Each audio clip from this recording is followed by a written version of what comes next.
आज हम इस कहानी सत्यवादी राजा हरिश्चंद्र की कहानी पूरे विस्तार के साथ आपको बताएंगे, तो अंत तक बने रहे।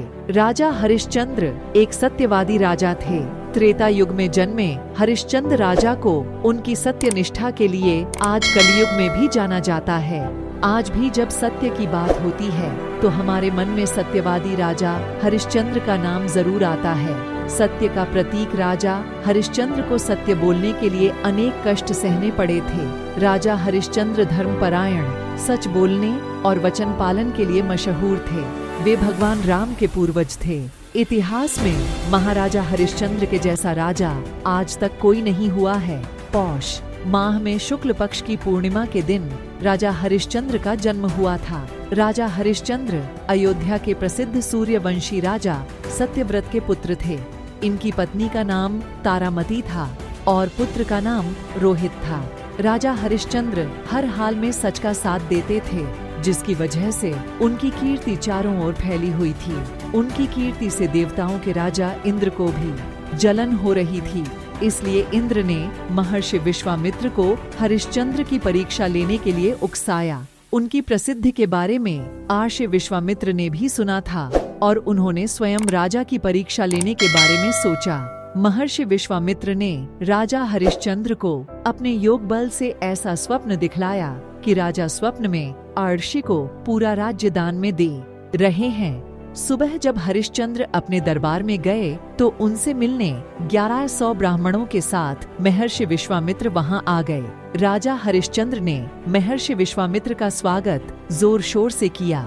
अब राजा हरिश्चंद्र ने महर्षि विश्वामित्र को रात में आए हुए सपने की बात बताई और अपना राज्य उन्हें सौंप दिया। बाद में राजा हरिश्चंद्र ने सभी ब्राह्मणों को बेच दिया। अपने पति के धर्म की रक्षा के लिए पत्नी तारामती और पुत्र रोहित दोनों ने साथ दिया और दोनों पंडित के साथ चले गए। फिर भी राजा स्वर्ण मुद्राएं हासिल नहीं कर सके, इसलिए उन्होंने खुद को भी बेच दिया और सोने की सभी मुद्राएं विश्वामित्र को दान में दे दी। इस तरह राजा ने अपना वचन पालन और अपनी मर्यादा को निभाया। लगे श्मशान में अंतिम क्रिया के लिए आने वाले लोगों से कर वसूलना और कफन के कपद्धे को हटाना हरिश्चंद्र का काम था। दूसरी ओर पंडितजी ने रोहित को पुष्प लाने के लिए बगीचे में भेजा। वहां रोहित को एक काले नाग ने डस लिया और रोहित की वहां पर मृत्यु हो गई। पत्नी तारा अपने पुत्र के अंतिम संस्कार के लिए उस श्मशान में लेकर आई जहां हरिश्चंद्र थे। श्मशान में प्रवेश करते ही रानी तारा फुट फुट कर रोने लगी। वहां पर राजा ने रानी से भी अंतिम संस्कार के लिए कर मांगा। कर के लिए रानी के पास कुछ भी नहीं था, इसलिए उन्होंने अपनी साध्वी को फाड़कर कर चुकाना चाहा। तभी आसमान में बिजली चमकी। बिजली की रोशनी में हरिश्चंद्र को उस अबला स्त्री का चेहरा नजर आया। वह स्त्री उनकी पत्नी तारा थी और उसके हाथ में उनके पुत्र रोहित का शव था। अपनी पत्नी की यह दशा और पुत्र के शव को देखकर हरिश्चंद्र अंदर से पूरे हिल गए और भावुक बन गए। उस दिन उनका एकादशी का व्रत भी था और उनकी आंखों में आंसू भरे थे, लेकिन फिर भी वह अपने कर्तव्य की रक्षा के लिए आतुर थे। उन्होंने अपनी पत्नी से भारी मन से कहा कि मैं यहाँ का सेवक हूँ और मैं आशवाणी हुई और स्वयं भगवान नारायण प्रकट हुए और उन्होंने राजा से कहा, हरिश्चंद्र, तुम परीक्षा में सफल हुए। तुम एक सच्चे सत्यवादी राजा हो। तुम इतिहास में अमर रहोगे। हम सब देवताओं मिलकर तुम्हारी सत्यनिष्ठा, कर्तव्य निष्ठा और धर्म की परीक्षा कर रहे थे, जिसमें तुम सफल हो गए। तुम्हारा पुत्र रोहित मरा नहीं है। महर्षि विश्वामित्र ने अपने योग बल से उसे बेहोश किया था और तुम जो चांडाल के यहाँ काम कर रहे हो वो स्वयं चांडाल के रूप में साक्षात धर्मराज थे।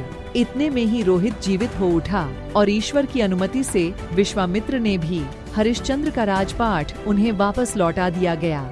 तुम्हारा पुत्र रोहित मरा नहीं है।